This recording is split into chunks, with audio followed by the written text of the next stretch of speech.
Hi Capricorn, welcome to Higher Source Tarot for a tarot reading for all Capricorn, Sun, Moon, Rising, and Venus.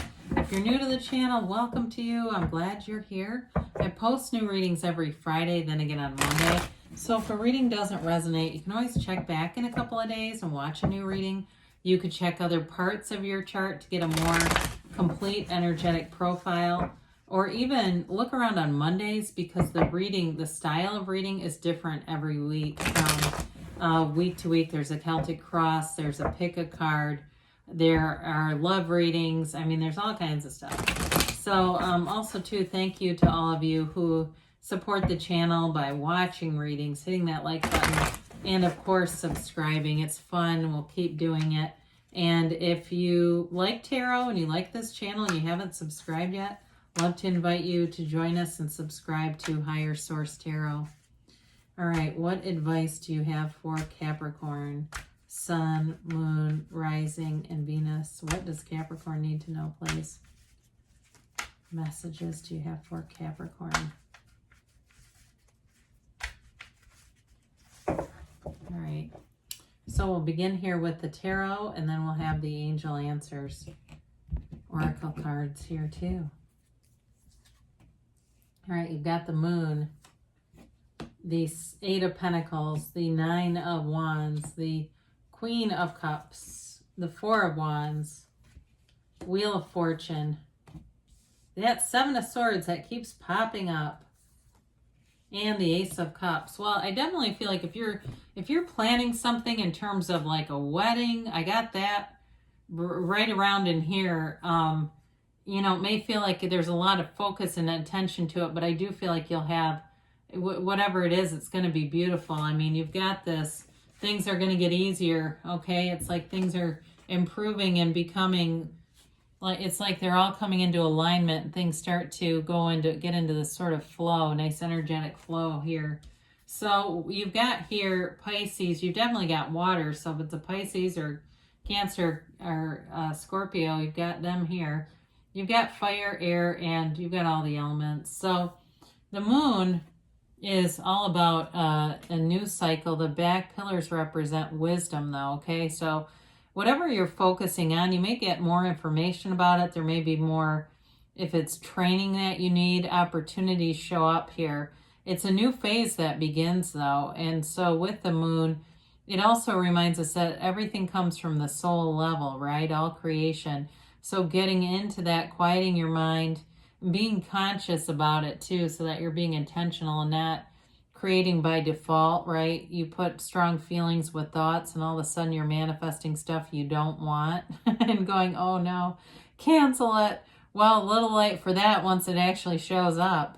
I do feel like for you too, there's some information here that's going to come out. It's like something that's going to be revealed. I see the High Priestess in my mind.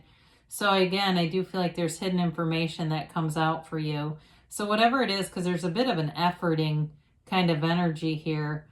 I do see you moving forward with things. And if it's a physical move and that's been difficult, again, it's like it ends up turning out in a way that makes you really happy. But it feels like along the way is a lot of struggle here. Not struggle, but you know, there's some efforting going on. So with the Eight of Pentacles here, this is focus, it's attention to detail on things. So if you feel like you've been kind of scattered, that meditation will help so that you can kind of hone in, get centered, get focused. With the Eight of Pentacles though too, you're spending your time in a way that gets you results. So if it's a work project that seems like you've been pouring a lot of time into it, or like I said, if there's a physical move or planning of something, again, the outcome you're going to enjoy. It just feels like along the way, you may find you need a couple of extra pushes. You know what I mean? Like it's like you're focused, but sort of the energy at times kind of wanes. So don't be shy with the meditation and the taking time for yourself too in this. But with the Eight of Pentacles, there's opportunities too that will help you along the way. Now, the Ten of Wands is this is the efforting card, okay? It can be force manifesting. You definitely have a new cycle, a new phase beginning, though. So with this, it may be time to put that down. That may be the turning point where things get easier for you.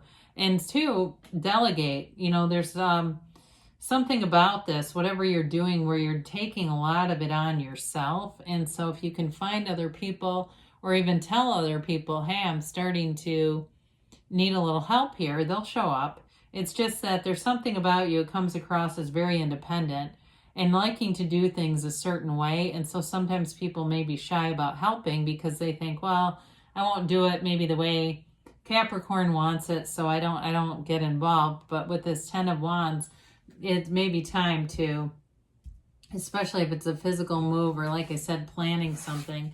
You definitely have love here. There's a mature relationship here. So if it's somebody new, this thing is going to evolve. I mean, it's not going anywhere. The Queen of Cups, though, is also, I mentioned before I saw the High Priestess, she's also very intuitive energy. So the Queen of Cups also allows you to have those intuitive hits that you'll get through meditation. Just the other day, I was looking for something in a city that was unfamiliar to me. I'd just gotten there, and the place I was supposed to go was in an alley, but it wasn't a dangerous city. It was a kind of a touristy place.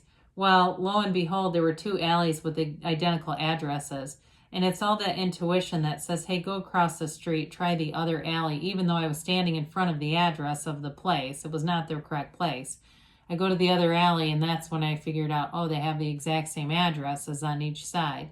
So it's that sort of thing that as you quiet your mind, you'll be led. You'll be led in the right direction. There's no threat here with the Queen of Cups. It's full love. You know, it's in your best and highest good, your best and highest interest. I also feel like, too, even though the 7 of Swords is here, anybody that you invite in will be helpful to you, okay? It's not the 7 of Swords to me does not represent that dangerous person lurking in the midst. So you've got this 4 of Wands here, and it's a marriage ceremony. It's a commitment, and it moves forward. It's also those manifestations coming forward in the 3D world. So it's freedom, too. If you felt restricted and felt burdened with the 10 of Wands there, this is where you're liberated from it. It's celebratory energy. And so you come free out of anything that feels heavy or weighted down. And so in a job, too, it's also an indication that you're moving in the right path. So if you felt like you left a job, or you've left a job because you were feeling like it just had a ceiling, like it was a pretty evident ceiling in the thing that you were in, whatever you're moving into, you'll feel like you can climb to new heights, like you're going to have more opportunities here available to you. So the Wheel of Fortune always turns in your favor. It's definitely a fortunate turn of events, especially if you've been feeling like you've been spinning your wheels. Very high vibrational energy. That's what feels like a stroke of luck, but it's you being in alignment. So you're in the right place. Your timing is good. You're meeting the right people, and everything moves forward. And if it's planning something that you're doing, again, you're going to get connected with the right people so that things start to move forward without as much what felt like effort. Things get a lot easier. The momentum starts to pick up here, and it makes it feel like it's just a natural sort of turn of events. It also can be unexpected information. I mentioned before that there's truth that comes out. And so there might be somebody here who's hiding something. I do feel like that, but it's out of their own shame. I don't feel like it's a love relationship, though. It's almost like it's something to do with work or a friend or something who, or I guess if it is about love, it's like, again, if there's something hidden, it's due to something they feel embarrassed about. Okay, I get that with the 7 of Swords. 7 of Swords can also be about physical moves. And so with this, because you do have a few cards that indicate the potential for a physical move, be careful to be detail-oriented, because the 7 of Swords is not. And so if you're moving and you're really scattered, sit down and write a list. Do something to organize yourself, especially if you're moving and it's like a group of people, they're all leaving from one place. Make sure your things are labeled and that kind of stuff so that somebody doesn't accidentally, in quotes, right, leave with your stuff. I do get that. Again, it may be one person on here. But for others of you, like I said, there's somebody here who's been secretive about something out of their own embarrassment.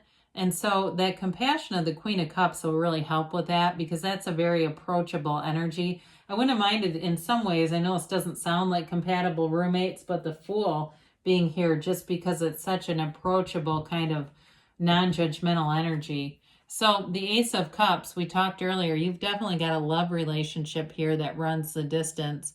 And it's that fountain of love that never ends. It's a new love, and it's one that runs the, runs the distance with the Four of Wands here as well. So with this, if it's a wedding, like I mentioned earlier, it's somebody's planning, it's just telling that there's a commitment. There's a real commitment here. And so there's true love. It's beautiful. It's an abundant energy too. But it's also for anything new that you begin. So for those of you, if there's some kind of a job change or something, or a new move, like we keep talking about, you have a real passion for it. It's like you will do it because your passion, your enthusiasm for it, when you have that kind of feeling, like you just know it's happening, it will happen. There's just nothing stopping you. So I like to read readings like this because it's kind of a mix of energy.